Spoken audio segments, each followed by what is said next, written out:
Hello, gentle friend. You found your way here, to this quiet place, and that's enough. The world outside can wait.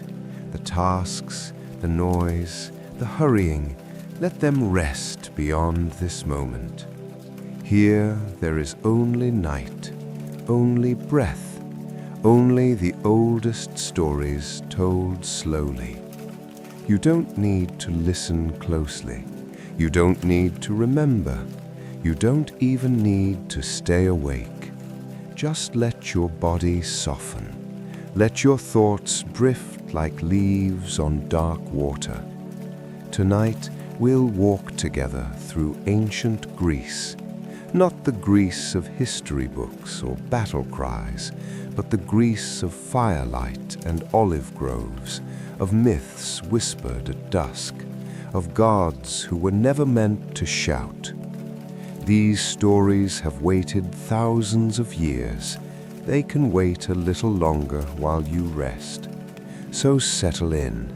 Close your eyes if you haven't already. Feel the weight of your head against the pillow. The stories will find you.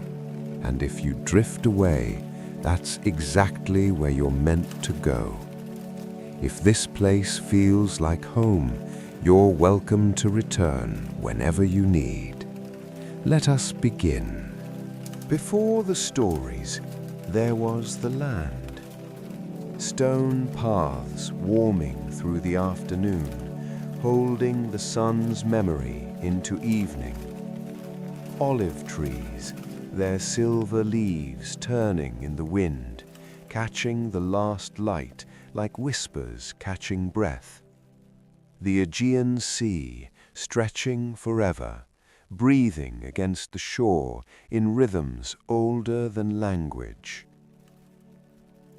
Greece was not always a place of temples and marble. First it was earth, first it was wind, first it was the slow turning of seasons, the patient growing of roots, the gathering of shadows as day surrendered to night. Picture it now, not as it is, but as it was. Hills rolling gentle beneath an endless sky, wild time crushing underfoot, releasing its scent into the warm air. Cicadas singing their ancient song as the heat softens, as the blue above deepens to violet, to indigo, to star-scattered black. In the villages, small, scattered, humble, fires begin to glow, one by one, like stars choosing to live on earth for a while.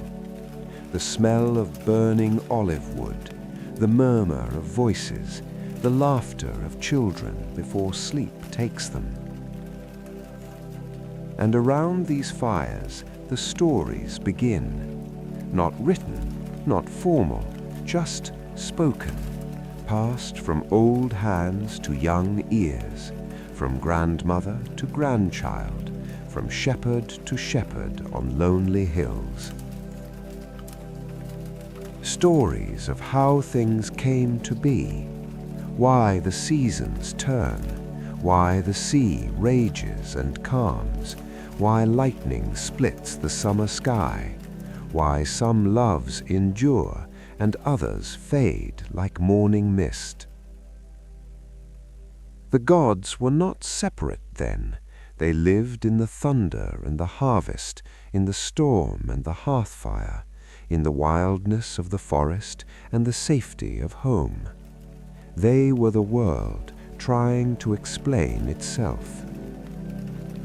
And the people listened, not with fear always, but with recognition, as if the myths were mirrors, as if the gods were simply the human heart made vast and visible. Time moved differently then. A day was not a list of tasks, but a journey from light to dark and back again. A year was not a number, but a story, planting and growing, reaping and resting, hunger and plenty, death and return. The myths moved with that rhythm, slowly, circling back, repeating like the seasons, like the tides, like breath itself. And tonight, here, in this quiet place you've found, we'll move that way too. Not rushing, not performing, just drifting through the old stories, like walking through an olive grove at dusk, when the light is golden and forgiving, when every stone seems softer, when time itself grows gentle. You don't need to follow every word. You don't need to hold on to anything. Just let the images come. Let them settle like dust motes in slanting light. Let them fade when they're ready. We are not here to learn. We are here to rest. And the myths, these old, patient myths, will keep us company while we do. The fire crackles. The night deepens. The stars emerge, one by one, unhurried. And the stories begin. Before there were cities, there were stories. Before there were temples of white marble rising into the sun, there were only voices in the dark, shaping the world with words. The ancient Greeks did not invent their gods all at once. The gods grew slowly, like trees, each generation adding a branch, a root, a new story to the old trunk. At first, there was only the earth. Gaia, they called her, though even that name came later. At first, she was simply everything. The ground beneath, the hills rising, the valleys holding water, the silent, patient presence that holds all life. She was not a woman, not really, not a face or a form. She was the feeling of solid ground, the promise that the world would not fall away beneath your feet. From the earth came the sky, vast, endless, arcing over everything like a great blue breath. The sky was protection and danger both. It gave rain and withheld it. It warmed and it burned. It stayed clear or broke open with storms. They called him Uranos, the sky, and like Gaia, he was not a person but a presence, the infinite above. From earth and sky came everything else, the mountains, bones of the world pushing up through Gaia's skin, the seas, deep, dark, unfathomable, full of mystery and danger and life, the rivers, veins of the earth, carrying water from the high places to the low, never stopping, never questioning their path. And then came the Titans, not gods, not yet, something older, something more raw, forces of nature given almost shape, almost thought. They were the first try, the world practicing what it meant to have consciousness, to have will. Among them was Kronos, time itself, devouring everything it creates, relentless, uncaring. And Rhea, the flowing, the generous, the mother of continuation. And Oceanus, the great encircling river that the Greeks believed wrapped around the entire world, the boundary between the known and the eternal unknown. These titans ruled for a time beyond time, an age of raw power, of struggle, of creation through violence and hunger. But violence grows tired, power consumes itself. Even the titans, vast as they were, could not last forever. And so the next generation came, the Olympians, led by Zeus, the sky's thunder, the storm's decision, the force that brings order and sometimes chaos, justice and sometimes whim. He overthrew his father, as his father had overthrown his father before. The old story, the eternal story, the young replacing the old again and again, the wheel turning. But Zeus did not rule alone. Around him gathered others. Hera, marriage and commitment, the binding of promises, the fierce protection of what is sworn. Poseidon, the sea's moods, the ocean's terrible power and terrible beauty. Demeter, the harvest, the growing things, the cycle of life feeding life. Apollo, light and music and healing, the order that comes through art, through beauty, through harmony. Artemis, the wild places, the moon's silver path, the freedom of the untamed. Athena, wisdom born fully formed, strategy and craft, the mind as a weapon and tool. Ares, war's red rage, battle's grim necessity. Aphrodite, love and desire, beauty that moves the heart without asking permission. Hephaestus, the forge and the flame, creation through sweat and skill. Hermes, the traveler, the messenger, the guide between worlds. Dionysus, ecstasy and wildness, the joy that breaks all boundaries. Hestia, the hearth fire, home's quiet heart, the center that holds everything together. 12 gods, they said, 12 great powers sitting atop Mount Olympus, that mythical peak where earth and sky come closest to touching. But Olympus was not really a place, not exactly. It was an idea, a way of understanding that some things are higher, holier, more permanent than the everyday world of struggle and survival. The gods were not kind always, not fair always. They loved and raged and grieved and celebrated, just as mortals did, but larger, louder, more consequential. When Zeus grew angry, the sky split with lightning. When Poseidon grew wrathful, the earth shook and the seas rose up to swallow cities. When Aphrodite smiled, kingdoms fell for love. When Demeter mourned, the world itself grew cold and barren. The myths were not lessons exactly, not rules.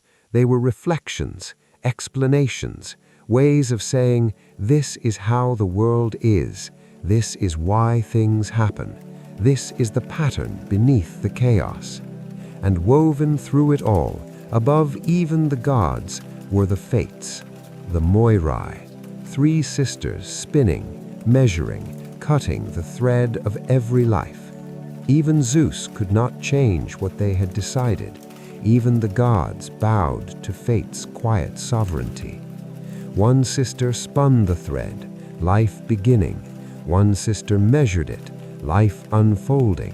One sister cut it, life ending. And the thread never broke before its time, and the thread never stretched beyond its measure. There was comfort in that, strange as it sounds, to know that even chaos had its pattern, even randomness its rhythm, even suffering its place in the great weaving. The Greeks did not fear their gods exactly. They respected them, honored them, tried not to anger them, but mostly they lived alongside them, the way you live alongside weather, the way you live alongside seasons. You prepare, you adapt, you accept. And in the accepting, there was a kind of peace. The fire burns low, the night deepens, the stories are ready to unfold. Let us begin with the first beginning, the oldest beginning, the earth awakening to herself. Gaia and the first gods. The fire still burns, soft and steady. Outside this quiet space, the world continues, but here we are held. Here we are safe. Let your breathing slow, if it hasn't already. Let your shoulders drop. Let the tension in your jaw release. We're going to step back now, further back than history can reach, back to the very beginning, when the world was young and still learning what it meant to be. This is the story of the first awakening, the first breath, the first moment when nothing became something and chaos became not order exactly, but presence. You don't need to concentrate. Just let the words wash over you like water, like wind, like the gentlest rain. Let yourself drift. In the beginning, there was chaos. Not chaos as we think of it, noise and confusion and panic. No, a different chaos. A vast, empty chaos. A darkness that was not frightening because there was nothing yet to be frightened. A void that was not lonely because there was nothing yet to be separate. Just potential. Just the infinite possibility of everything waiting. And from that chaos, quietly, without announcement or fanfare, something stirred. Gaia, the earth. She did not arrive, she did not descend, she simply was, as if she had always been there, just waiting for the moment to become solid, to become real. At first, she was formless, just the idea of ground, the promise of stability, the whisper that said, here you can rest, here things can grow. And slowly, she took shape. Mountains rose from her body like breath rising from lungs. Valleys curved between them like the spaces between fingers. Rivers began to flow, finding their paths without needing to be told, carving their ways through stone with the patience of water, which is the patience of time itself. Forests grew, dark and thick and wild, olive trees and cypress, oak and pine, their roots reaching deep into Gaia's soil, drinking her strength, growing tall under the empty sky. And Gaia felt it all, every root, every stone, every drop of rain soaking into her earth. She was not separate from these things. She was them. She was the world, aware of itself for the first time. But the earth alone is not enough. Above her, the sky began to form. Uranus, the vast arching heavens, the endless blue, the dome of air and light and space that covered everything, that held everything beneath it like a hand cupped over a flame. He was not gentle, Uranus, not warm. He was distant and immense and utterly other, the unreachable sky, the infinite expanse. But he was necessary. Earth needs sky. Substance needs space. The solid needs the infinite. And so Gaia and Uranus came together.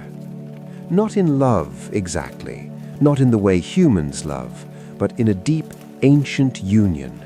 The earth and sky meeting, merging, creating. From their union came the Titans, 12 of them, vast and powerful. Not quite gods, something older than gods, more elemental, more raw. Oceanus, the great river that circles the world, the boundary of all things. Coes, the questioning mind, the axis of thought and heaven. Krios, the constellations, the stars wheeling in their eternal dance. Hyperion, the light, the piercing light that came before the sun. Iapetus, the piercer, mortality's first shadow, the promise that all things end. Theia, the shining one, light made divine. Rhea, the flowing worth, the generous earth, the mother of continuity. Themis, order and law, the first sense that some things are right and others are not. Mimosneme, memory itself, the keeping of what was, the honoring of what has passed. Phoebe, the bright moon, the silver light that guides through darkness. Tethys, the nursing flow, the rivers and springs, the fresh water that gives life. And Kronos, time, the youngest and the most terrible, the one who devours all that he creates. These titans were the first children of the world, the first beings who could think, could choose, could act with intention. But Uranos looked at them and felt not pride, not love, fear. They were powerful, his children, perhaps too powerful. Perhaps they would rise up, perhaps they would take what was his. And so, as each titan was born, Uranos seized them and pushed them back down into Gaia's body, into the deepest places, into the dark beneath the earth where light never reached. He imprisoned them in the womb that made them. Gaia felt every one, 12 children trapped inside her, their strength, their rage, their confusion. She held all these vast beings, pressed back into darkness, denied the world, denied the sky, denied their own existence. And it hurt. Not physical pain, something deeper. The pain of potential denied, of life prevented from living, of children who should breathe the air, feel the sun, know the world, locked away in endless night. Gaia endured it as long as she could, but even the earth has limits. Even patience can be exhausted. Even the most ancient love can turn to grief, and grief to anger, and anger to action. She called to her children in the darkness. She whispered through stone and soil, through the roots of the deep-growing things, through the hidden places where water gathers before it becomes a spring. I will make you a weapon, she told them. I will give you the means to free yourselves, but one of you must be willing. One of you must be brave enough to do what must be done. And Cronus, time itself, relentless and unafraid, said yes. Gaia formed a sickle, not from metal, from something older, from adamant, the unbreakable stone, the hardness that even gods could not shatter. She placed it in Cronus's hand and told him what he must do. Wait, watch, be ready. And when Uranos came to Gaia again, when the sky descended to meet the earth in that ancient union, Cronus rose from the darkness, sickle in hand, and he struck. Not a killing blow, gods do not die so easily, but a wound, a severing, a separation. Uranus recoiled, screaming, pulling back into the heights where he belonged, and from the wound drops of blood fell. Where they touched the earth, new beings sprang up. The Furies, vengeance incarnate, the promise that some crimes will always be punished. The Giants, strength without wisdom, power without purpose. And the Melii, the ash tree nymphs, gentle spirits born from violence, tending the woods with quiet grace. And from the blood that fell into the sea, foam gathered, white foam, churning, forming into something beautiful, something unexpected. Aphrodite, love born from violence, beauty born from pain, the goddess who would move hearts and topple kingdoms, rising from the sea's foam like a pearl, like a gift the world didn't know it needed. Uranos retreated to the high heavens and stayed there. He would never descend again, never imprison, never touch. The sky remained above, distant and unreachable, exactly as it is now. And Gaia, freed from the weight of her suffering, released her children into the world. The Titans emerged from the darkness, blinking in the light. They stretched their limbs, they breathed deep, they claimed the world as their own. And Cronus, the one who had freed them, became their king, time ruling over all. For a time, a long, unmeasured time, the Titans reigned. The world grew, life flourished, the earth was young and wild and full of possibility. But Cronus had not forgotten his father's fear. He understood it now. The fear that your children will become greater than you. The fear that what you create will uncreate you. And so when Cronus had children of his own with Rhea, he did exactly what his father had done. He swallowed them. One by one, as they were born, he opened his great mouth and consumed them, held them inside himself, trapped them as he had been trapped. 5 children, swallowed whole, 5 gods to be, imprisoned in their father's belly. Hestia, Demeter, Hera, Hades, Poseidon. Rhea felt each loss, each grief, each child taken before she could even hold them. And when the 6th child came, Zeus, she made a choice. She would not lose this one, not this one. She wrapped a stone in swaddling clothes and gave it to Cronus, and he, so certain of his power, so sure that nothing could deceive him, swallowed the stone without looking. And Zeus, the real Zeus, was hidden away, taken to a cave on the island of Crete, raised by nymphs and fed on honey and the milk of a sacred goat, kept safe, kept secret, until he was strong enough, until he was ready. The world did not know, but a reckoning was coming. Time would be challenged, the old order would fall, the new gods would rise. But that is another story. For now, let the first beginning rest. Let the image settle. Earth and sky, separation and creation, violence and birth. The cycle that repeats again and again. The old falling so the new can rise. The fire still burns. The night is patient. The fire burns lower now. The stars outside have settled into their places. The night has found its rhythm. Time passes as it always does, slow and steady, unconcerned with our hurry or waiting. In ancient Greece, in those small villages scattered across the hills, someone would add another log to the fire.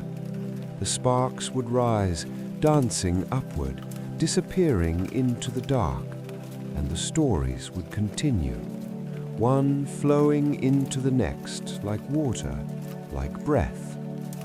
We move now from the first beginning to the next chapter, from the birth of the world to the ordering of the sky, from chaos into something like peace.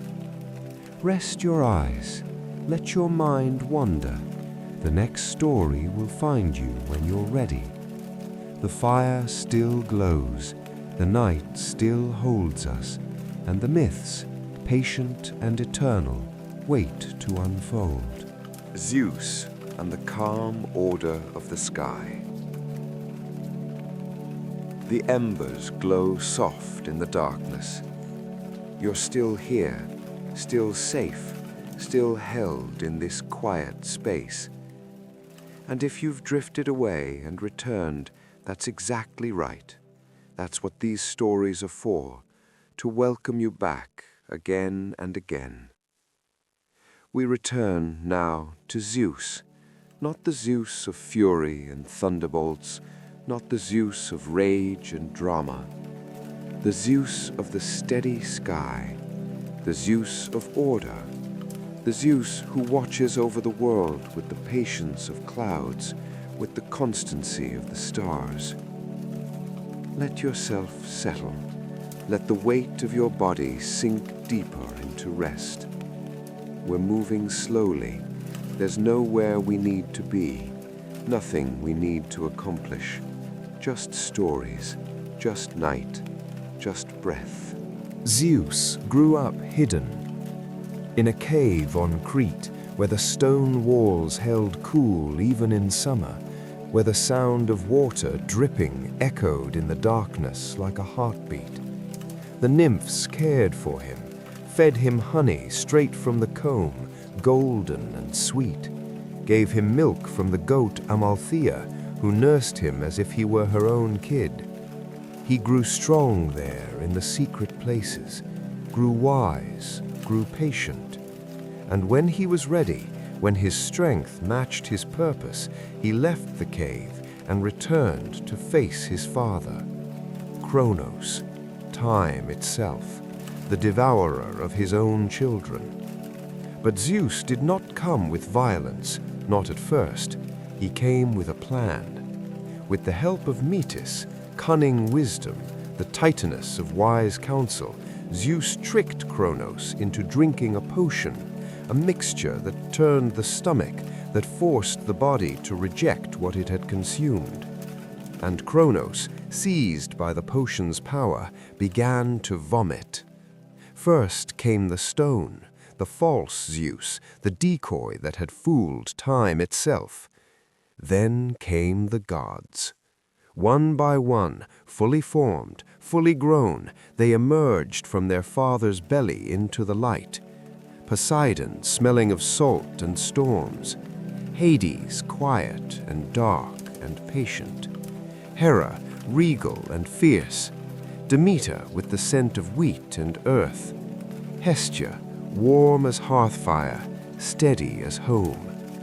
They stood together, these siblings, free at last, and they looked at their father, Time, the devourer, and they made a choice.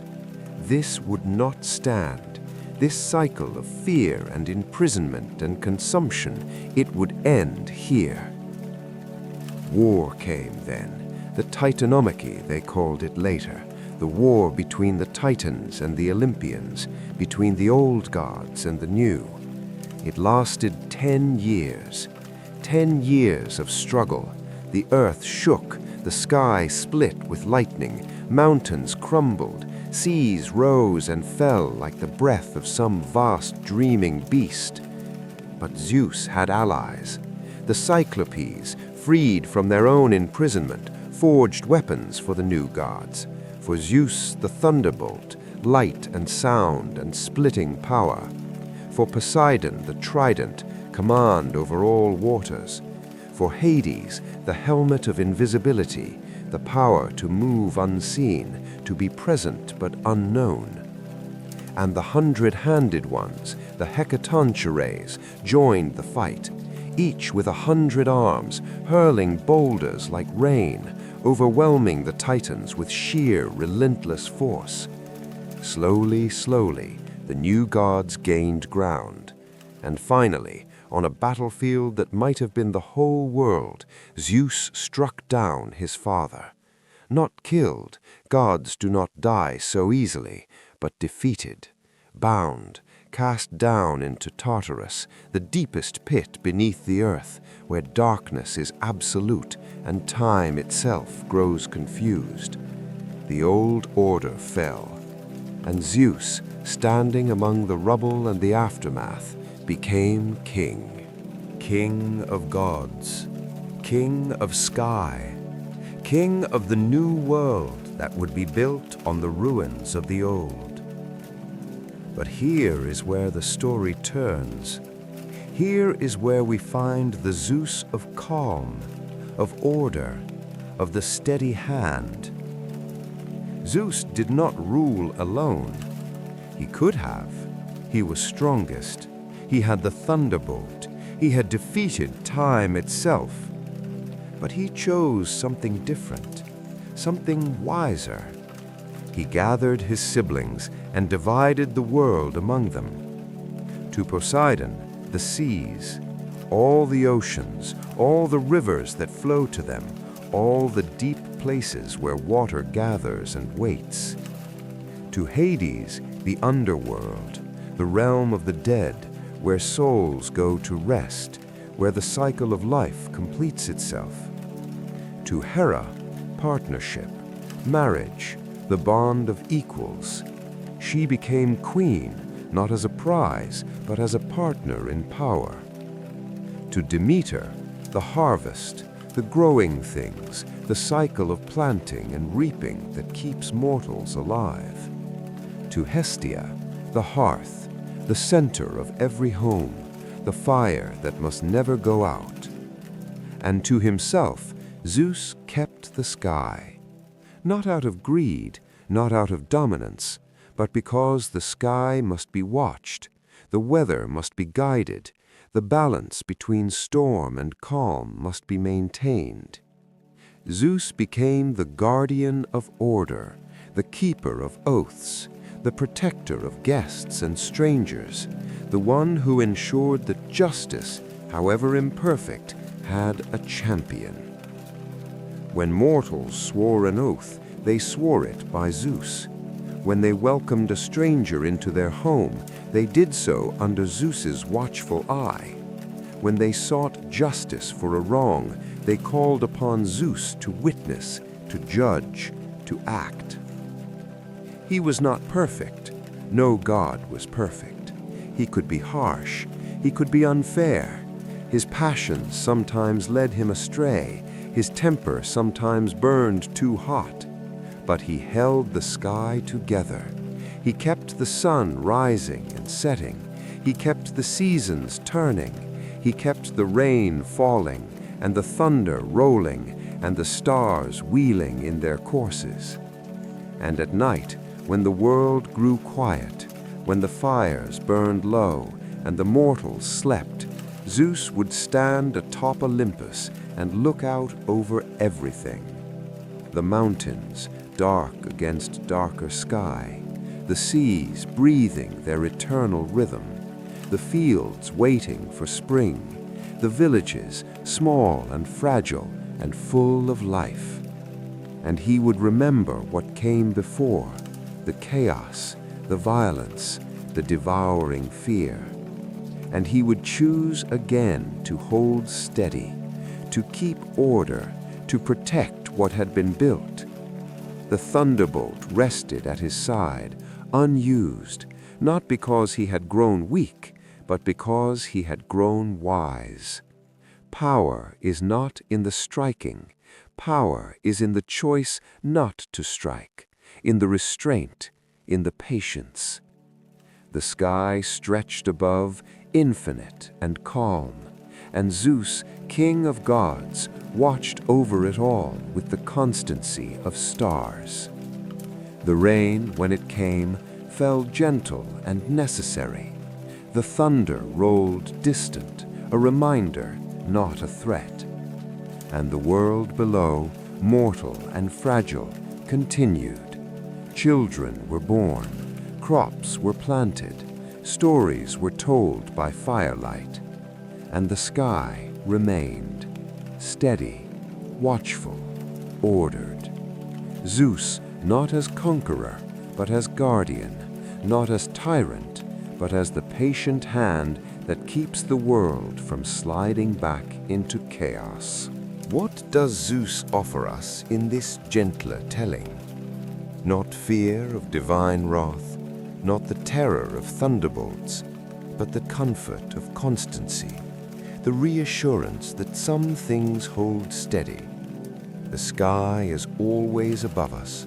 The stars always return to their places. The sun always rises, even after the darkest night.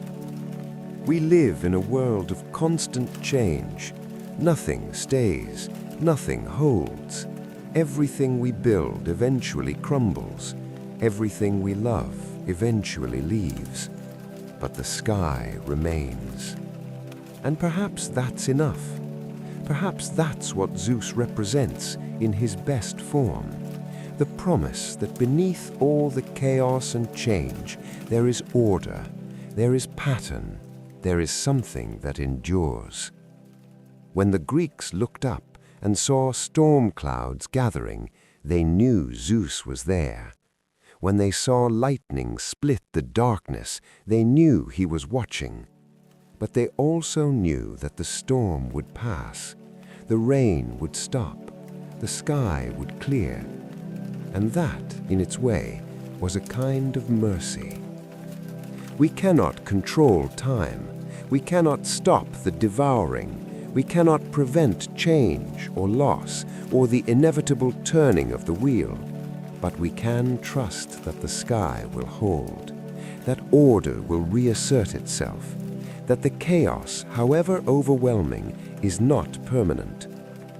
Zeus offers us this, the promise of the steady hand, the distant but constant presence, the guardian who may not intervene in every moment, but who keeps the whole structure from collapse.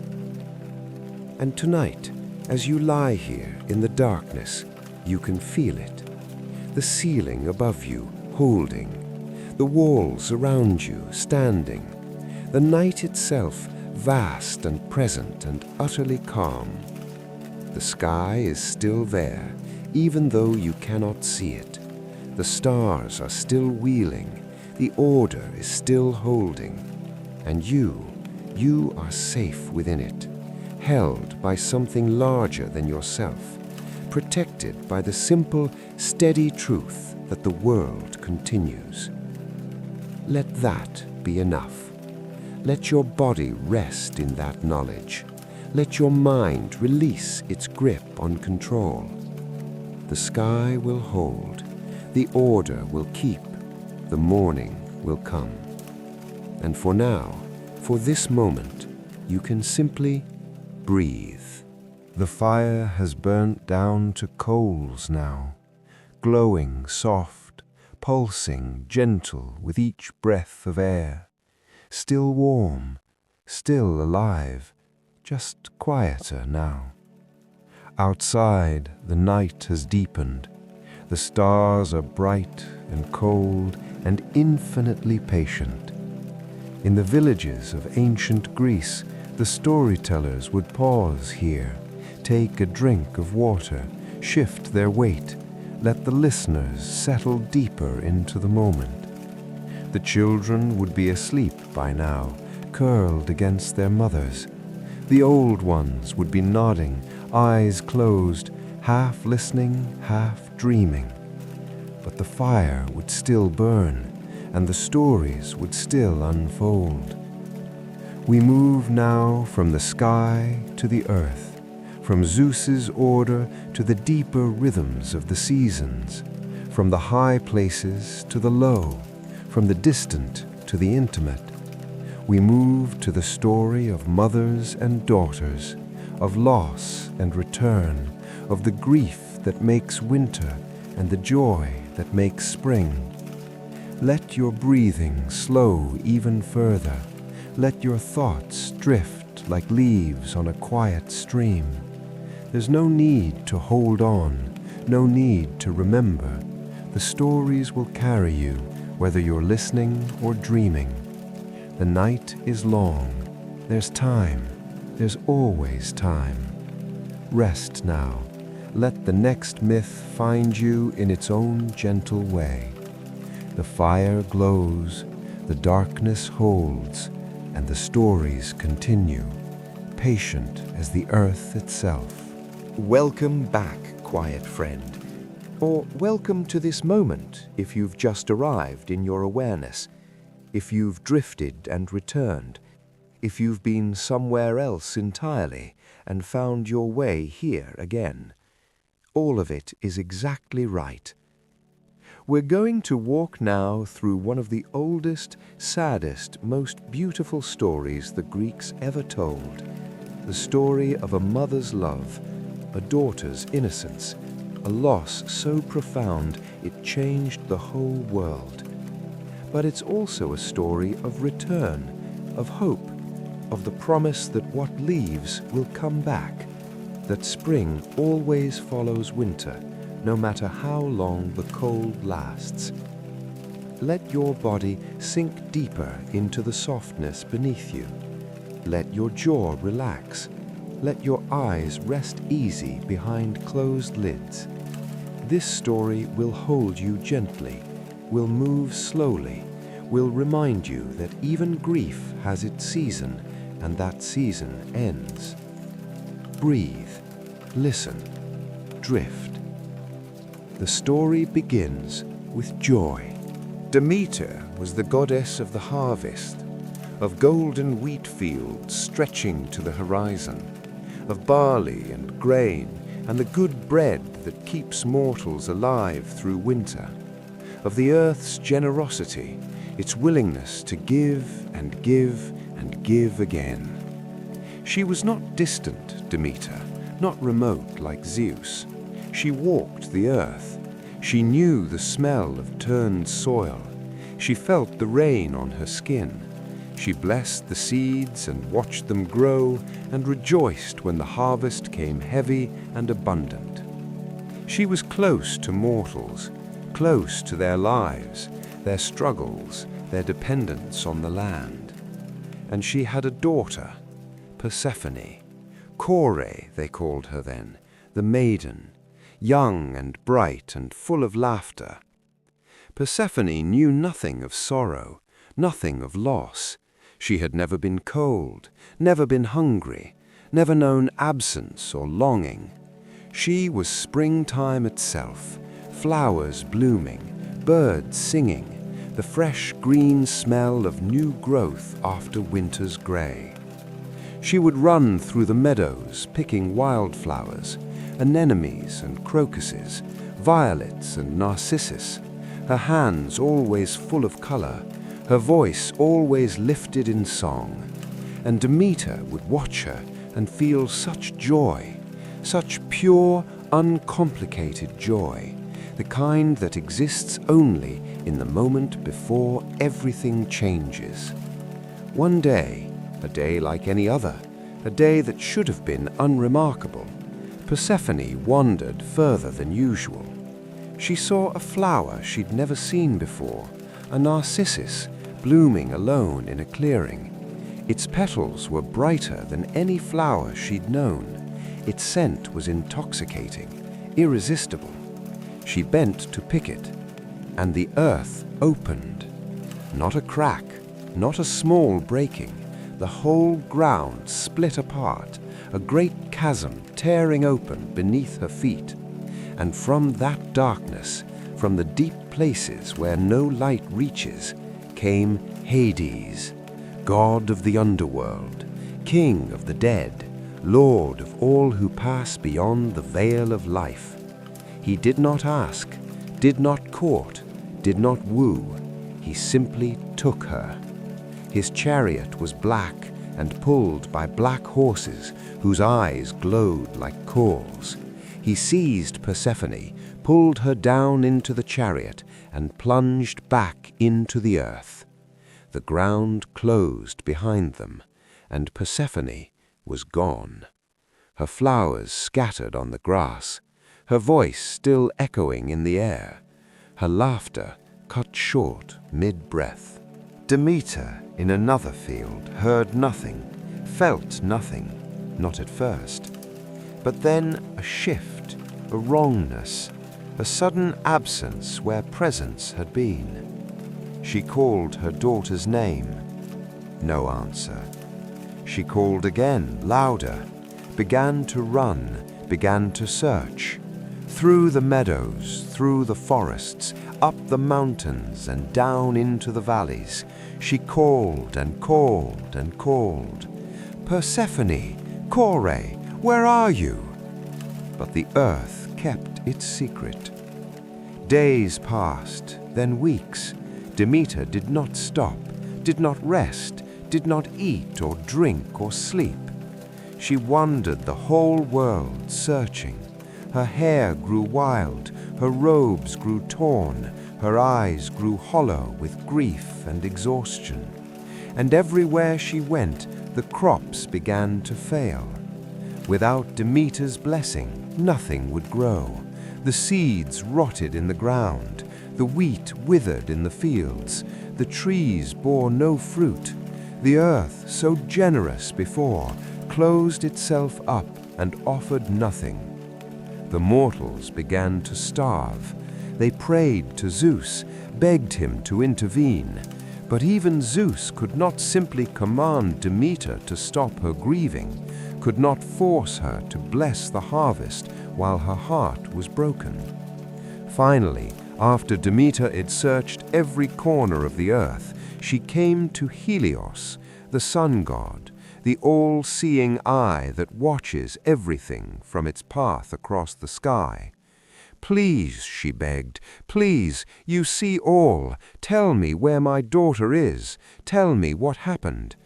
And Helios, who could not lie about what he had witnessed, told her the truth. Hades took her into the underworld. Zeus gave permission. She is queen of the dead now, whether she wills it or not. The world stopped. Demeter felt it then, the full weight of the loss, not just absence, but betrayal, not just grief, but rage. Zeus had known, had allowed it, had traded her daughter like a piece of property, given her to his brother without asking, without warning, without care for Demeter's heart. Demeter withdrew from Olympus, refused to return, refused to bless the earth, refused everything. "Let them starve," she said. "Let the world end. If I cannot have my daughter, why should anything grow? Why should anything live?"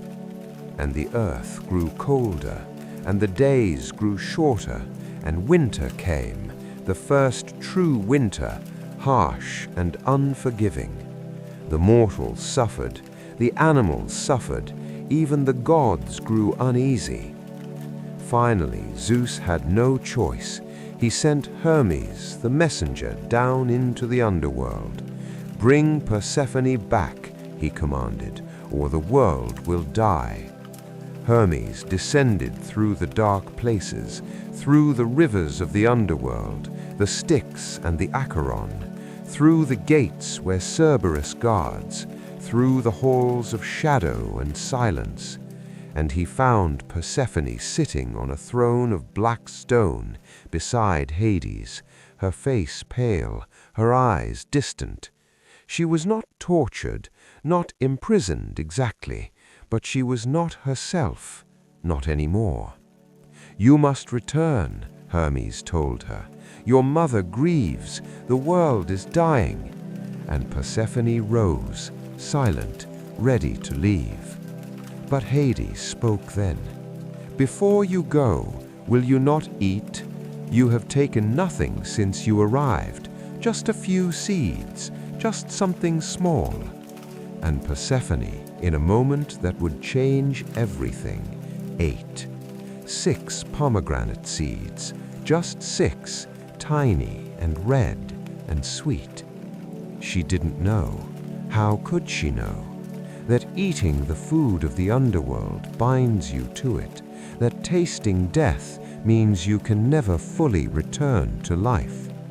When Hermes brought her back to the surface, Demeter ran to meet her, embraced her, wept with joy. But when she learned about the pomegranate seeds, her joy turned to ash. "She ate?" Demeter whispered. "She ate the food of the dead?" Hermes nodded, and they knew then, both of them, that Persephone could not stay. Zeus, trying to mediate, trying to salvage something from the disaster, made a compromise. 6 seeds, he said, 6 months. For half the year, Persephone will return to the underworld. She is bound to it now. She is queen there, whether we like it or not. But for the other half, she will come back to you, Demeter. She will walk the earth again. And so it was decided. Every year, when autumn comes, Persephone descends, returns to the underworld, takes her place beside Hades, and Demeter, grieving again, withdraws her blessing from the earth. The leaves fall, the crops die back, the world grows cold and dark. Winter. But every spring, Persephone returns, rises from the underworld like a flower breaking through snow, steps back into the light. And Demeter, overjoyed, blesses the earth again. The seeds sprout, the flowers bloom, the world comes back to life, spring. And so the cycle continues, loss and return, death and rebirth, the eternal rhythm of the seasons, born from a mother's grief and a daughter's stolen innocence. Demeter never stopped mourning the 6 months of absence, never stopped longing for the time when Persephone was wholly hers, wholly above the earth, wholly alive in the light. But she learned to live within the cycle, to accept that nothing stays forever, that even joy must have its season of sorrow. And in that acceptance there was a kind of wisdom, a kind of peace. The wheat grows, the harvest comes, and then it ends, and the earth rests, and the cycle begins again, as it always has, as it always will. This is perhaps the Greeks' wisest story, because it doesn't offer easy comfort. It doesn't promise that loss won't come, or that grief can be avoided, or that love can protect us from the harshness of the world. It simply says, this is how it is. This is the pattern. Things leave, things return. We lose, we find, we grieve, we rejoice. And the cycle continues, whether we're ready or not. Demeter's grief is real. It changes the world. It makes winter. It makes cold and hunger and hardship. But her grief also makes spring, makes the wild joy of reunion, makes the desperate, fierce appreciation of what returns. Would spring be so sweet if it didn't follow winter? Would reunion mean anything if there had been no separation? We don't get to choose the cycle. We don't get to keep summer all year long. We don't get to hold on to the people we love and prevent them from changing, from leaving, from descending into their own underworlds. But we can trust the pattern. We can trust that what descends will rise, that what's lost can be found, that spring always, always follows winter. Persephone ate the pomegranate seeds. She is bound to the darkness now, forever. Part of her belongs to death, but part of her still blooms, still returns, still brings flowers and laughter and the promise of warm days ahead. We are all in our way Persephone, part of us in the light, part of us in shadow, part of us always returning, part of us always leaving. And we are all Demeter too, loving fiercely, grieving deeply, learning to let go and welcome back, let go and welcome back in the endless rhythm of the seasons. Tonight, as you rest here in the darkness, you can feel it, the cycle holding you, the promise that even this night will end, that morning will come, that what feels lost is only waiting to be found. You don't need to force anything, don't need to fix anything, don't need to rush the spring. Just rest in the winter. Let the cold hold you. Let the darkness be what it is. Because spring is coming. It's always coming. The earth promises it, with every seed buried in the ground, every bulb waiting beneath the snow. What leaves will return. What dies will bloom again. The cycle continues. And you are held within it, safe, known, part of the eternal pattern. Let yourself rest in that. Let your body remember that it too knows the rhythm, birth and growth, harvest and dormancy, activity and rest. This is your dormancy, your winter, your time to lie fallow and gather strength. And when spring comes, and it will come, you'll bloom again. For now, just breathe, just rest, just trust the cycle. The fire still glows, soft and warm. The night still holds you, and spring, patient and inevitable, waits its turn. The fire has burned to embers now, but it still gives warmth. The logs have collapsed into ash and coal, glowing from within. The heat is gentler now, softer, but no less real.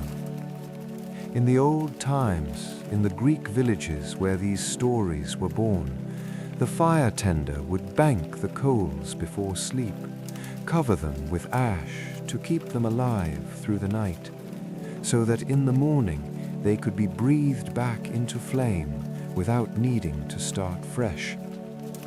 Some things don't go out, they just grow quieter. They wait. The stories are like that too. They don't end, they just pause, shift, turn toward the next image, the next voice. We leave Demeter and Persephone now, but they remain. The cycle continues whether we watch it or not. The seasons turn, and we turn too, gently, toward light of a different kind. Not the harsh light of Zeus's thunderbolts, not the green light of spring's new growth, but golden light, steady light, the light of the sun at midday, when everything is clear and warm and visible. The light of Apollo, music and healing, order and beauty, the strings of a lyre vibrating in perfect harmony. Let your breath find its own rhythm now. Let your heartbeat slow to match the quiet. There is no hurry. There never was. The night is long, and the stories are patient. Rest. Drift. Let the next myth approach you softly, like sunlight through leaves. The fire glows, the darkness holds, and Apollo waits to share his light. Apollo, light, music, healing. The night deepens, and you deepen with it. Your breathing has slowed, your body has grown heavy with rest, and that's exactly where you should be. We come now to Apollo, god of the sun, of music, of healing, but not the Apollo of pride or competition, not the Apollo of harsh judgment, the Apollo of golden afternoons, of lyre strings humming in the warm air, of the gentle hand that soothes fever, that closes wounds, that brings harmony where there was discord. Let your muscles release whatever tension they're still holding. Let your mind drift further from the concerns of the day. We're moving into the warmer part of the night now, the stories that ask nothing of you, that simply want to be heard, softly, like music from a distant room. You don't need to concentrate, you don't need to remember. Just let the images come, golden and gentle. Apollo was born on the island of Delos, a small island, rocky and bare, floating in the Aegean Sea.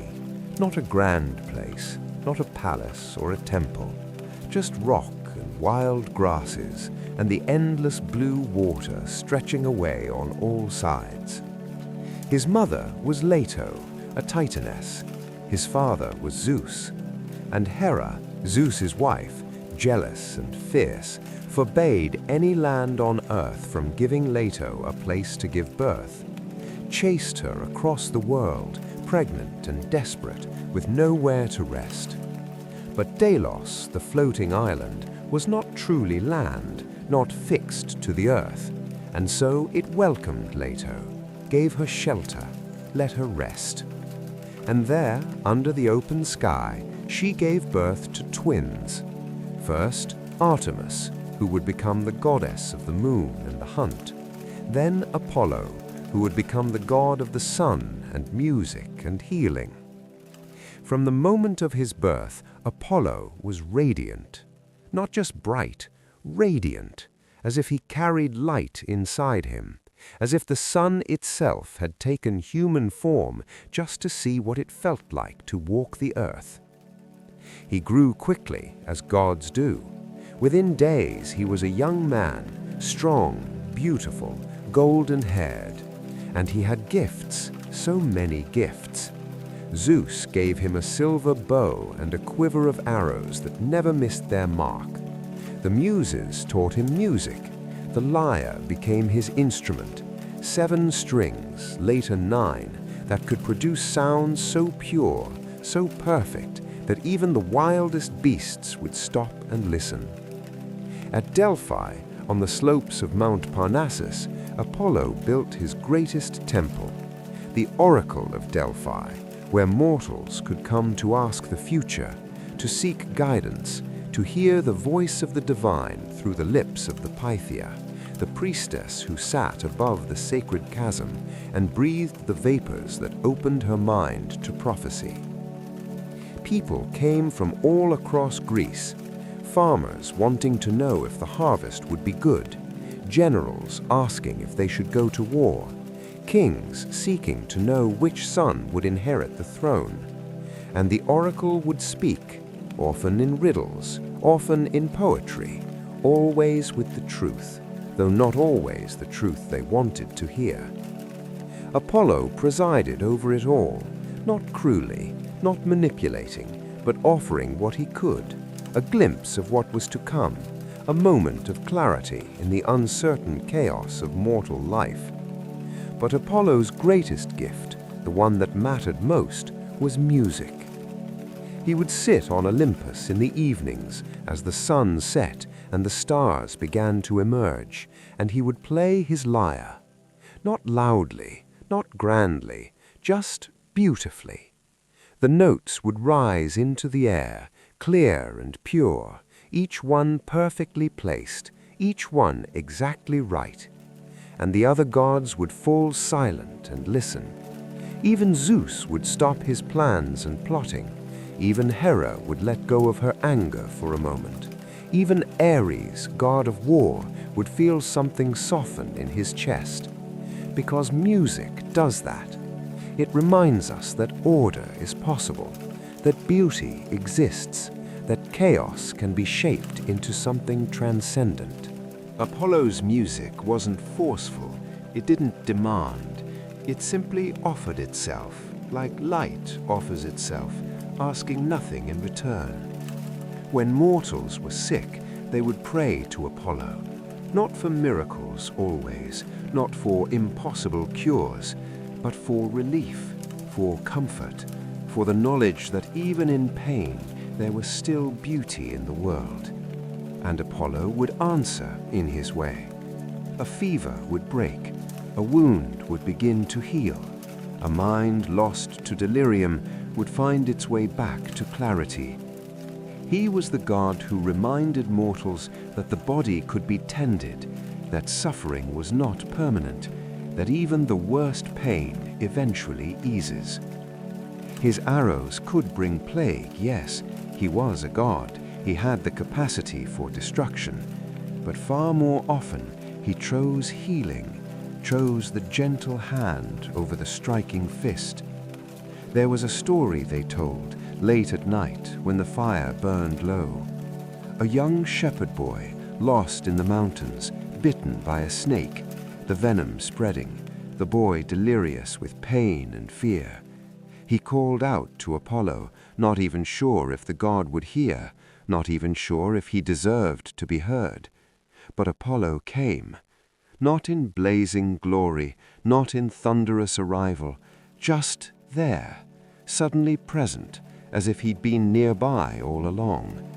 He knelt beside the boy, drew the venom from the wound with words and herbs, cooled the fever with water from a mountain spring.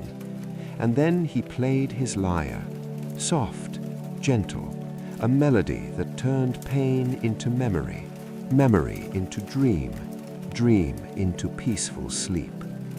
The boy woke in the morning whole, the wound scarred but healed, the fever gone, and he never forgot that the gods, for all their distance and power, could still choose gentleness, could still choose to soothe rather than strike. Apollo was order, yes, but not harsh order, not harsh control. The order of music, the order that allows freedom within structure, that lets each note be itself while still serving the larger harmony. He understood that healing isn't domination, it's support. It's creating the conditions where the body can do what it already knows how to do, repair itself, restore itself, return to balance. As the sun god, Apollo rode across the sky each day in his golden chariot, pulled by white horses whose manes streamed like light. But he didn't scorch the earth, didn't burn with cruel intensity. He gave warmth, gave light, gave the conditions for growth. The wheat grew golden under his gaze, the grapes ripened on the vine. Children played in his sunshine, safe and warm. And at night, when he descended below the horizon, he did not disappear. He simply rested, gathered his strength, prepared to rise again. Constant, reliable, steady, like a heartbeat, like breath, like the rhythm of music that never falters, never rushes, just maintains its perfect pace. The Greeks knew they could count on Apollo. He would not fail them. The sun would rise, music would endure, healing would be possible. And in that knowledge, there was comfort, there was peace. What does Apollo offer us in this quiet hour? The promise of order, not the harsh, rigid order that crushes and controls, but the gentle order of music, of healing, of light. The promise that even when we're lost, even when we're hurt, there is a force in the universe that tends toward harmony, that wants us to be whole, that will help us find our way back to balance if we ask. Apollo reminds us that beauty is not frivolous, that music is not mere entertainment, that art is not luxury. They are medicine, they are healing, they are the forces that keep us human when everything else threatens to reduce us to survival and suffering. When you're in pain, physical, emotional, spiritual, you don't always need a cure. Sometimes you just need beauty, need a moment of harmony, need to remember that the world contains more than hurt. Apollo's lyre did that. His music did that. His light did that. It didn't erase the darkness. It just reminded people that darkness is not all there is. And healing, real healing, often works that way, not through force, not through elimination of the problem, but through support, through creating space for the natural restoration that wants to happen. Your body knows how to heal. Your mind knows how to find balance. Your spirit knows how to return to itself. Sometimes you just need the right conditions, the right support, the gentle presence holding space for you while you do the work. That's what Apollo offers, that steady golden presence, that assurance that the sun will rise again, that music will continue, that healing is always possible, even when it seems impossibly far away. Tonight, as you lie here, you can feel it, the order beneath the chaos, the rhythm beneath the noise, the light that continues even in darkness, just waiting for dawn. You are held by that order, supported by that rhythm, tended by that gentle, healing presence. Your body is doing its work right now, repairing, restoring, balancing, without you having to think about it, without you having to force it. Just rest, just breathe, just let the natural harmony reassert itself. Apollo's lyre is still playing somewhere. The music continues. The light is patient just beyond the horizon. And you are part of that harmony, part of that order, part of the beautiful eternal pattern. Let yourself soften into it. Let yourself be held. The healing continues. The music plays. The light waits to return. Artemis, moon, forest, stillness. The night has deepened into its truest form now. The fire is embers. The stars are bright. The world has grown quiet in that particular way that only comes after midnight, when even the restless have finally surrendered to sleep. You're still here, still held, still safe. We come now to Artemis, Apollo's twin, born on the same rocky island under the same vast sky. But where Apollo turned towards civilization, music and healing and temples, Artemis turned toward wildness, the forest, the hunt, the moon's silver path through darkness. She is the protector of the vulnerable, the guardian of young creatures, the goddess who says, "Here, in the wild places, you are safe. Here, you can be exactly what you are." Let your body rest even deeper now. Let your mind wander into the forest, where the shadows are cool and the air smells of pine and earth. There is nothing to fear here, only protection, only the quiet watchfulness of the goddess who never sleeps. Breathe the forest air. Let the story unfold. Artemis was born first, just minutes before her brother Apollo, but those minutes mattered. She came into the world and immediately helped her mother, Leto, deliver her twin. From her very first moments, Artemis knew what it meant to protect, to tend, to watch over the vulnerable. She chose her path early. When she was still young, barely more than a child, she went to her father Zeus and asked for gifts.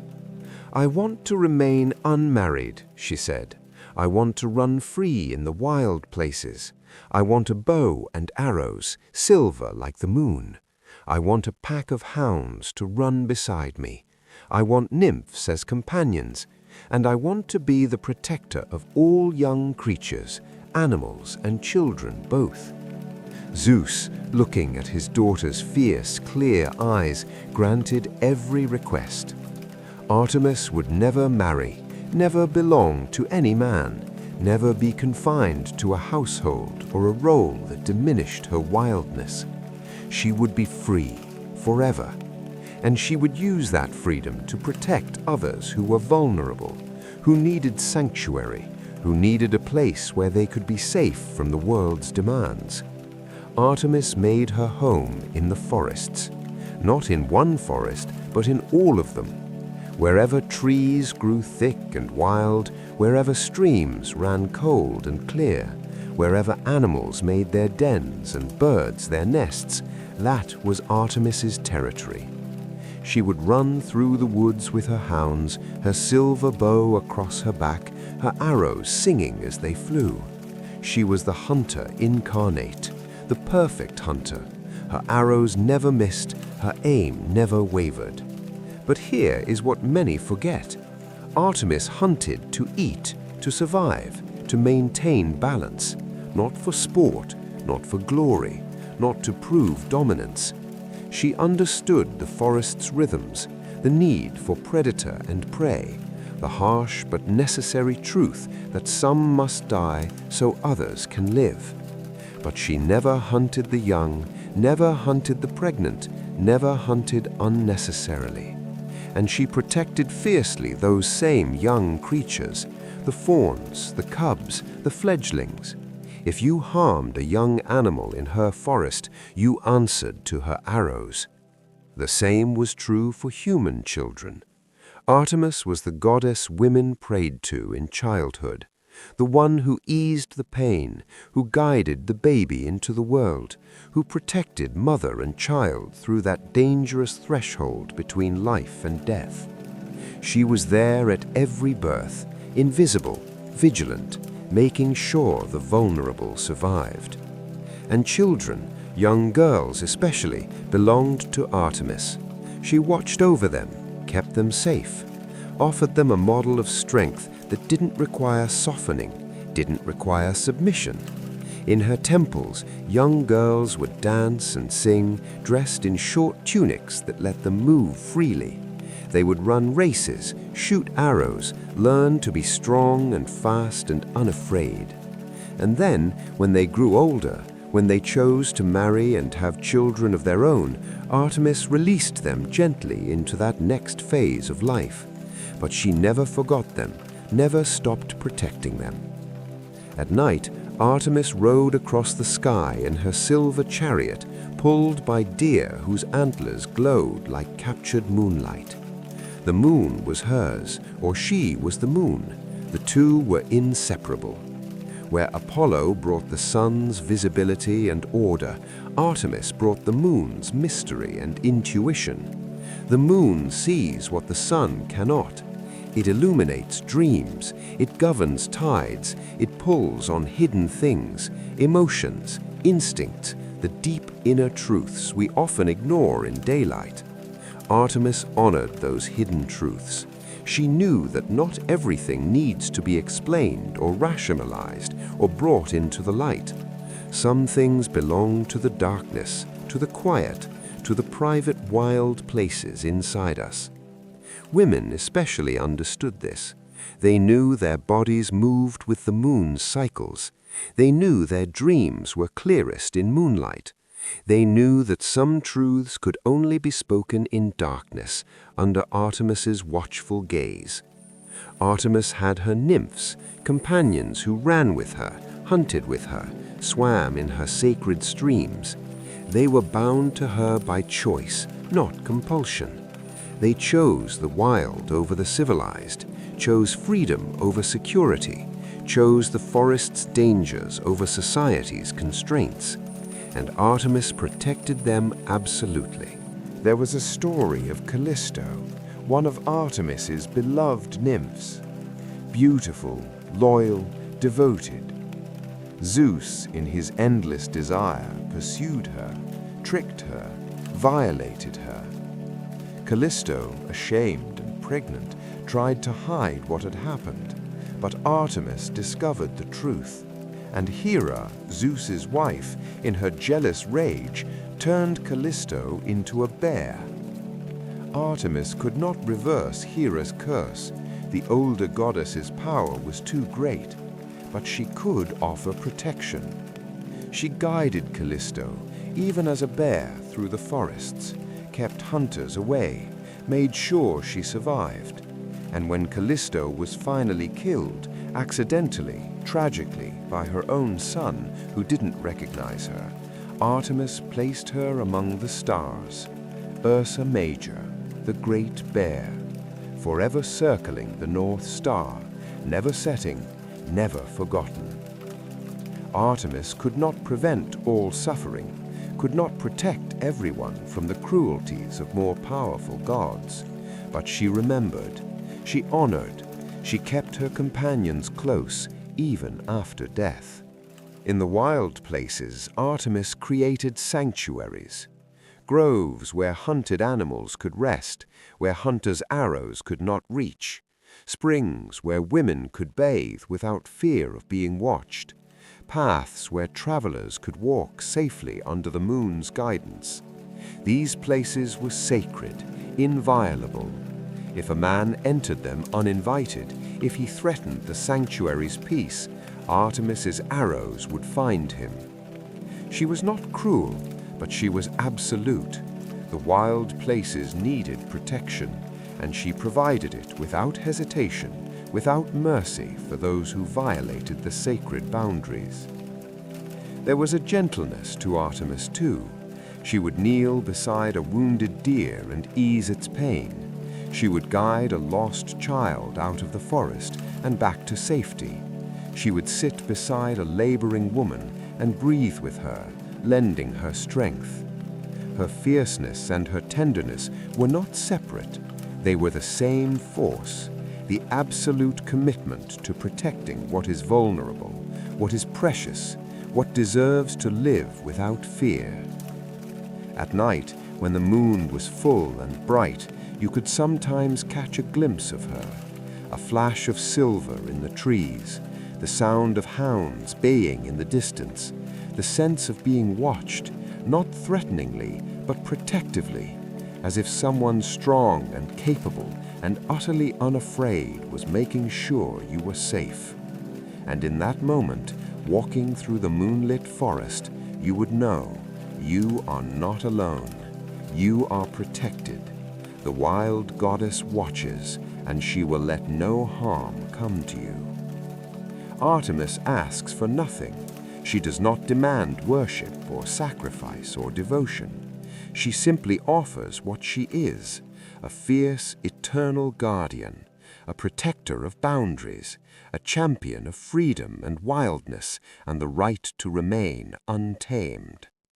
The moon rises, the forest breathes, and Artemis, bow in hand, watches over it all with eyes that never close, never waver, never fail to see what needs protecting.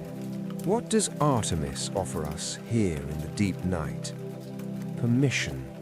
Permission to be wild, to be fierce, to claim our boundaries and defend them without apology. Permission to say no, to refuse what diminishes us, to choose freedom over safety, authenticity over approval. Artemis reminds us that strength and tenderness are not opposites, that we can be both the hunter and the protector, both the fierce defender and the gentle nurturer. She shows us that some things are sacred, that some boundaries must not be crossed, that protection is not weakness, it's power wielded with precision and purpose. In a world that often demands we soften ourselves, that we make ourselves smaller, more palatable, more acceptable, Artemis says no. Be exactly what you are. Take up space, claim your wildness, and protect others who need the same sanctuary you've found. The wild places still exist, not just in forests and mountains, but inside us, the untamed parts, the parts that refuse to be civilized or domesticated or made acceptable. Those parts need protection too, need a goddess who says, this is sacred, this cannot be touched, this belongs to you and you alone. Artemis offers that protection, that fierce, unwavering guardianship. You don't have to earn it, don't have to prove you deserve it. It's simply there, offered freely to anyone who needs it. Tonight, as you lie in the darkness, you can feel her presence, the moon above, even if you can't see it, the forests breathing, even if you're far from them, the sense of being watched over by something strong and ancient and absolutely committed to your safety. You are protected. The boundaries around you are sacred. No harm can cross them without consequence. Let yourself rest in that knowledge. Let your body soften with the trust that you are safe here, that you can be exactly what you are, without fear, without shame, without apology. The wild goddess watches. Her arrows are ready, her hounds are alert, and nothing that would harm you can reach you here. You are free to be wild, free to be tender, free to be fierce, free to be gentle, free to be exactly, perfectly yourself. Rest now under the moon's silver gaze, under Artemis's eternal protection. The forest is yours, the night is yours, your wildness is yours, and it is sacred. The moon moves across the sky, patient and unhurried. The forest settles deeper into night. The animals sleep in their dens. The trees stand silent and strong. And somewhere, Artemis runs on, never stopping, never resting, always watching, always protecting. But we can rest. We can let her carry the vigil while we drift deeper into sleep. The fire has become ash now, just the faintest glow remaining. The warmth still present, but subtle, gentle. In the old Greek villages, this would be the time when even the storyteller's voice grew quiet, when words became fewer, when the pauses between stories stretched longer, when sleep was no longer resisted, but welcomed, invited, embraced. We're entering that space now, that deep place where the myths become dreams, where the stories blur into the soft movements of the sleeping mind.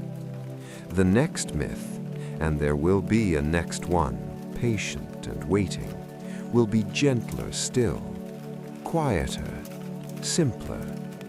We move from the wild forest to the warm hearth, from Artemis's silver arrows to Hestia's steady flame, from protection through fierceness to protection through presence, from the goddess who runs to the goddess who stays. Let your breathing grow even slower. Let your thoughts dissolve like smoke rising from embers. There is nothing you need to hold on to, nothing you need to remember. The stories will be here, always, whenever you return. For now, just drift, just float, just let the darkness hold you as gently as it's held every sleeping thing since the beginning of time. The moon watches, the embers glow, and the next story waits, soft and warm and endlessly patient. Rest, sleep, let go. The myths will carry you through the night. The fire still breathes. The stars remain watching. The night holds everything gently. Stories wait in the silence. Hestia, hearth and home. Welcome back, or welcome deeper in. Your body knows where it is now, safe, warm, held. We've wandered through creation and seasons, through music and moonlight. Now we come to the quietest place of all, the hearth, the center, the heart of home. Hestia, the goddess who never leaves, who never demands, who simply is. The flame that must never go out. Let yourself settle even further. There's nowhere to go from here, nothing to achieve, just warmth, just presence, just the steady glow of the eternal fire. Hestia was the firstborn of Cronus and Rhea, the first child swallowed, the first trapped in darkness, the last released. She emerged into the light, quiet and steady, watching the world with calm eyes, speaking little, claiming nothing. When the world was divided among the Olympians, Hestia asked for no territory, no domain, no grand power. She asked only for the hearth, the fire at the center of every home, the flame that cooks the food, that warms the cold, that lights the darkness. the simplest thing, the most essential thing. Every home in Greece had a hearth, and every hearth was sacred to Hestia. Before every meal, a portion was offered to her. Before every journey, a prayer was spoken to her. When a new home was built, her flame was kindled first.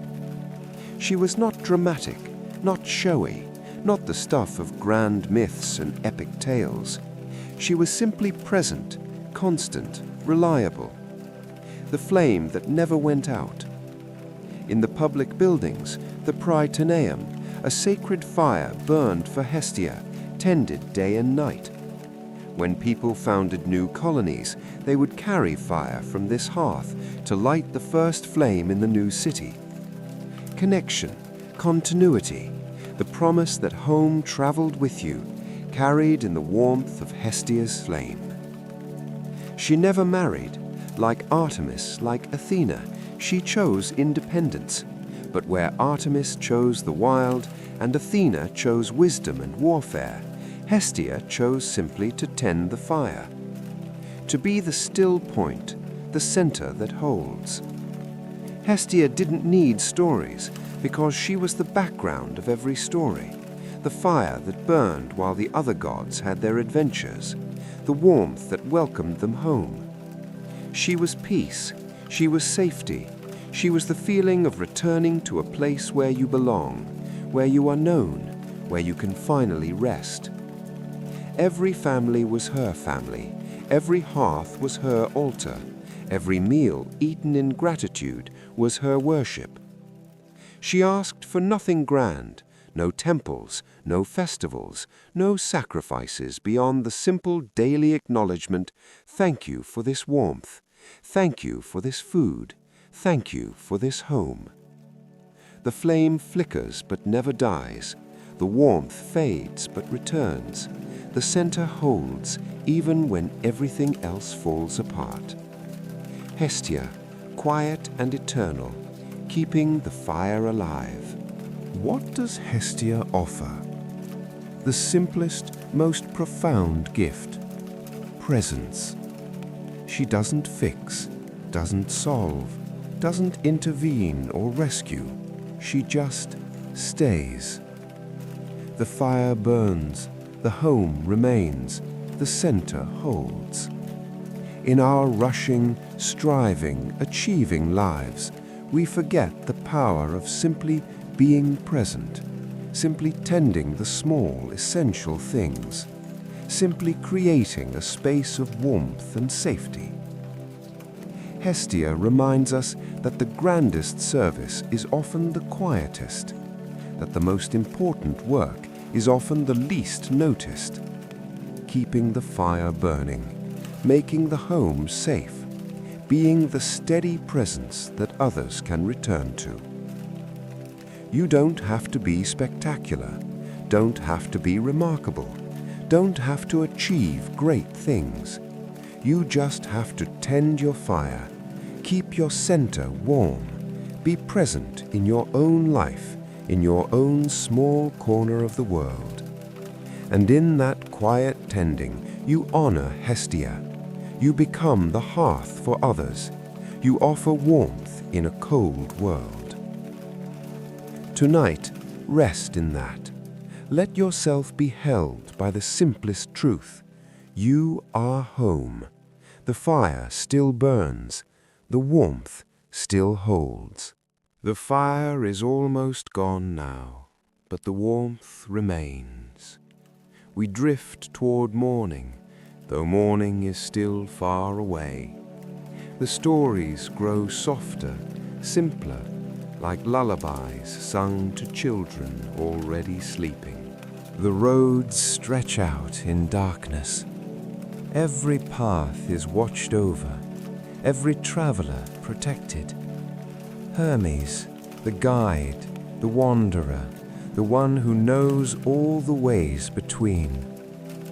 Hermes was born in a cave at dawn, clever from his first breath. He invented the lyre from a tortoise shell, gave it to Apollo. He became the messenger, the guide of souls, the protector of travelers. His sandals had wings, but he never rushed. He walked with mortals on dusty roads, sat with them at crossroads, guided them gently home. He was the god of transitions, of thresholds, of the journey between one place and another. Every road you've ever walked, Hermes walked beside you. Hermes reminds us that the journey matters as much as the destination, that being lost is sometimes the way to being found, that every transition, every threshold is sacred. Rest, traveler, you've walked far enough for today. Aphrodite, love without drama.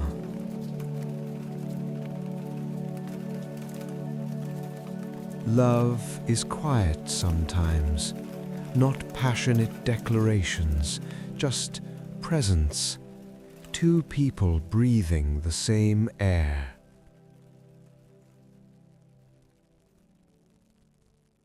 Aphrodite rose from sea foam, born of beauty and violence transformed. She became the goddess of love, desire, connection.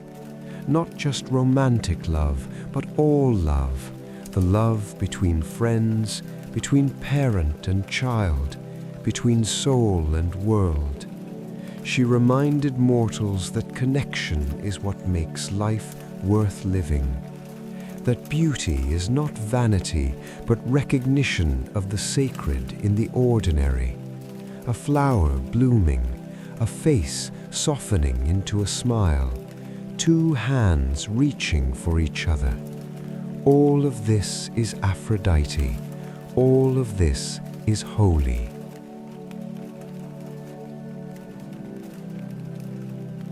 You are loved simply for being, simply for existing. The world is beautiful, and you are part of that beauty. Rest in that knowledge. The Moirai, the Fates.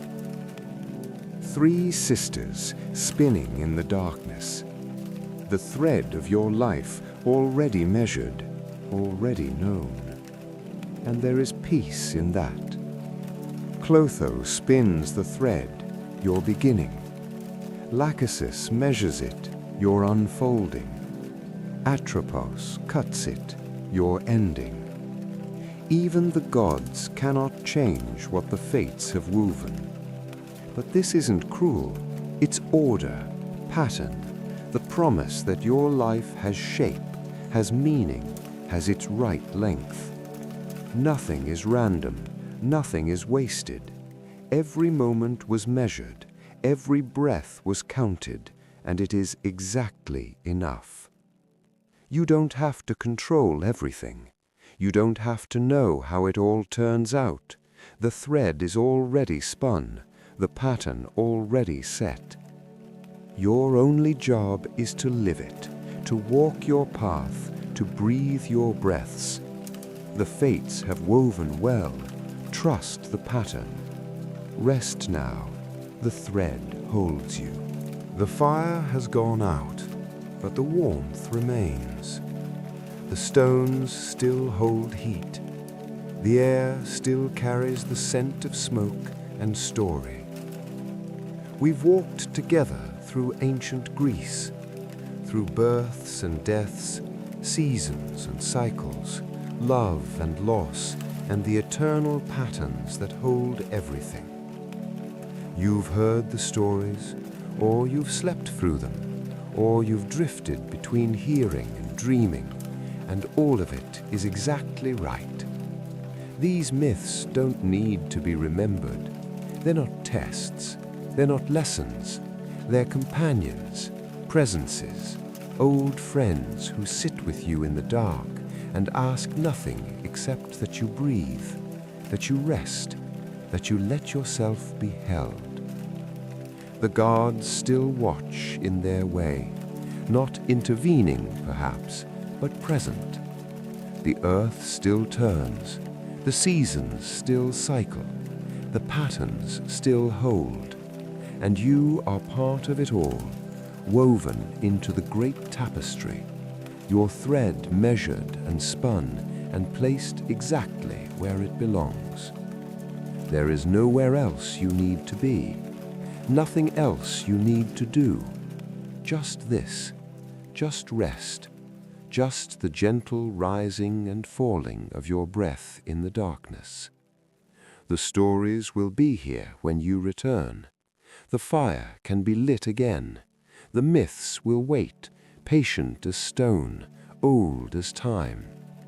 But for now, for this moment, just sleep. Just let go. Just rest in the arms of the ancient world, which has held so many before you and will hold so many after. You are safe. You are home. You are exactly where you belong. The night holds you. The stories bless you. And the gentle dark carries you down, down, down into the deepest, softest sleep. The rain falls softly. The world sleeps. The stories dream. You are held.